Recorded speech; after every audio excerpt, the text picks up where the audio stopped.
शेतकऱ्यांना खऱ्या अर्थाने समाधानी केल्याशिवाय देशाचा आणि राज्याचा कायापालट होऊ शकत नाही। म्हणून आज मला विकासाच्या शिवाय म्हणलं तुमच्याशी जास्त बोलायचंच नाही आणि त्यामुळे आपल्याला आपल्या भागाचा, आपल्या जिल्ह्याचा, आपल्या तालुक्याचा, आपल्या परिसराचा कायापालट करून घ्यायचा आहे। मगाशी बोलत असताना जे काही नितीननी सांगितलं की बाबा इथं अर्जुन सागर इथं 12 हेक्टर जमीन आहे, त्या 12 हेक्टर जमिनीच्या बाबतीमध्ये त्यांना एक नवीन काही गोष्ट करायची आहे। त्या संदर्भात नितीन मी मुंबईमध्ये मीटिंग लावीन, आपण एकत्र बसू आणि इथं पर्यटन विकसित करण्याच्या करता, आदिवासी नागरिकांना रोजगार निर्माण होण्याच्या करता, पर्यटन स्थळ विकसित करण्याच्या करता जे काही करावं लागेल ते करण्याच्या करता आपण मान्यता देऊ। कारण माझ्या एक गोष्ट इथं लक्षात आली, मी ज्यावेळेस इकडच्या भागामध्ये निघालेलो होतो त्यावेळेस माझ्या एक गोष्ट अशी लक्षात आली की साधारण आपल्या इथं शेजारी गुजरात राज्य आहे आणि गुजरात राज्यात पलीकडच्या बाजूला चांगल्या पद्धतीनं पर्यटनाच्या संदर्भामध्ये काम हे निश्चितपणे झालेलं आहे। तशा प्रकारे आपल्या सुरगणाच्या परिसरामध्ये जर झालं तर त्याचा फायदा हा माझ्या भागातल्या लोकांना निश्चित झाल्याशिवाय राहणार नाही आणि म्हणून ह्या सगळ्याचा विचार करून एकतर आपला सुरगणा तालुका हा आकांक्षित तालुका आहे, त्याच्या आकांक्षित तालुक्याच्या ज्या ज्या काही गोष्टी असतील त्या सगळ्या गोष्टीचा फायदा आम्ही तुम्हाला करून देऊ, परंतु ह्या सगळ्या गोष्टी करत असताना साधारण आपल्या इथल्या भागाच्या करता माझ्या माहितीप्रमाणे इथं जी काही शेजारचा राज्य आहे त्या भागामध्ये साधारण रोजगार मिळण्याच्या दृष्टिकोनातनं एक पर्यटनाला चालना देण्याचं काम तिथं झालेलं आहे आणि हे पर्यटनाला चालना देत असताना तिथं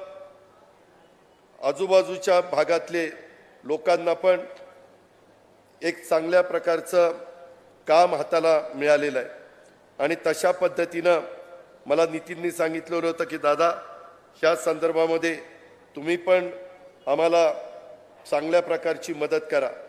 साधारण हे माझे कळवण आणि सुरगाणा हे दोन्ही तालुके नाशिक लगत असल्यामुळं दोन्ही तालुक्यामध्ये आदिवासी बिगर आदिवासी दोन्ही समाजाची लोक मोठ्या प्रमाणावर त्या ठिकाणी राहतात आणि यांचे प्रश्न सोडवण्याच्या करता आपल्याला कुठल्याही परिस्थितीमध्ये मार्ग त्या ठिकाणी काढावा लागणार आहे आणि हा मार्ग काढत असताना माझं तुम्हाला सगळ्यांना सांगणं हे की ह्याच्यातून साधारण आपल्या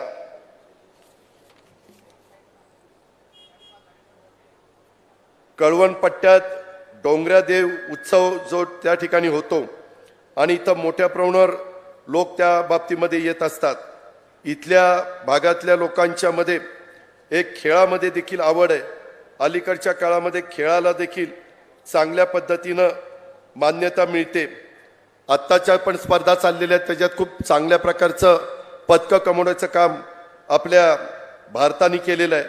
कळवण हा गुजरात राज्याच्या सीमेवरचा तालुका, गुजरातनं या सीमेवर सापुतारा गाव पर्यटन क्षेत्र म्हणून चांगलं विकसित केलेलं आहे आणि या सापुतारा गाव विकसित करत असताना त्या तुलनेमध्ये आपल्या इथं 10% देखील सुविधा उपलब्ध झालेल्या नाही आहेत। मला नितीन तुला सांगायचं आहे, जसं सापुताऱ्याच्या संदर्भामध्ये काही चांगल्या गोष्टी गुजरात सरकारने केलेल्या आहेत त्याच्यातल्या काय बाबी आपण देखील आपल्या सुरगणाच्या परिसरामध्ये करू शकतो त्या संदर्भात तुम्ही मला जरा एक प्रपोजल दिलं तर आपण त्या बाबीची सुरुवात करूया। जसं आता माणिकराव कोकाटे इथं बसलेले आहेत, माणिकराव कोकाटेंनी मध्ये माझ्याकडनं एक मीटिंग लावून घेतली आणि ती मीटिंग लावून त्यांनी एक चांगल्या प्रकारचा तिथं पर्यटनाला चालना देण्याच्या दृष्टिकोनातनं एक प्रकल्प माझ्याकडनं मंजूर करून घेतलेला आहे। त्याच धर्तीवर आपण आपल्याही सुरगणा आणि कळवणच्या भागामध्ये ती गोष्ट त्या ठिकाणी करू शकू ही पण खात्री मला या सभेच्या निमित्तानं आपल्याला सगळ्यांना द्यायची आहे। तशाच पद्धतीनं आज मला तुम्हाला दुसऱ्या एक सैनिकी स्कूलच्या बद्दल एक आपल्या नितीन पवारांनी सांगितलं आणि जलसंपदा विभागाच्या संदर्भात जलसंधारण सोनगीर आदिवासी साठवण तलाव आदिवासी विभागाकडे सतखाम असे 4-5 त्यांनी साठवण तलाव सांगितलेले आहेत। त्याही बद्दल मध्ये मी मीटिंग घेतलेली होती आणि त्याच्यातली पण काही कामं आपण मित्रांनो मार्गी लावलेली आहेत। बसेसच्या बद्दल एक त्यांनी मागणी केलेली आहे। मधल्या काळामध्ये एसटीला पण चांगल्या प्रकारच्या बसेस देण्याच्या करता राज्य सरकारने महत्त्वाचा निर्णय घेतलाय।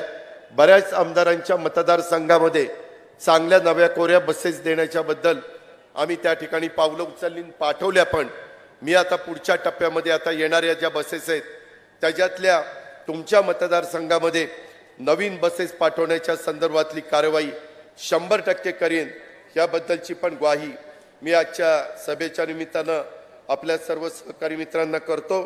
आणि आजच्या ह्या एकंदरीत सभेच्या निमित्तानं अनेक प्रश्न आपल्या नितीननी इथं उपस्थित केलेले होते।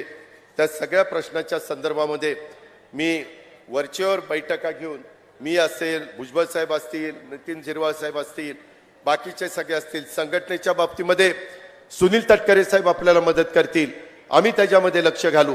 परंतु बाकीच्या बाबतीमध्ये मदत करत असताना माझी तुम्हाला सगळ्यांना मी ग्वाही देतो की तुम्ही कुठल्याही प्रकारचा कोणताही मनामध्ये विचार आणू नका। एका नवीन विचाराने आम्ही सगळेजण पुढे चाललोय।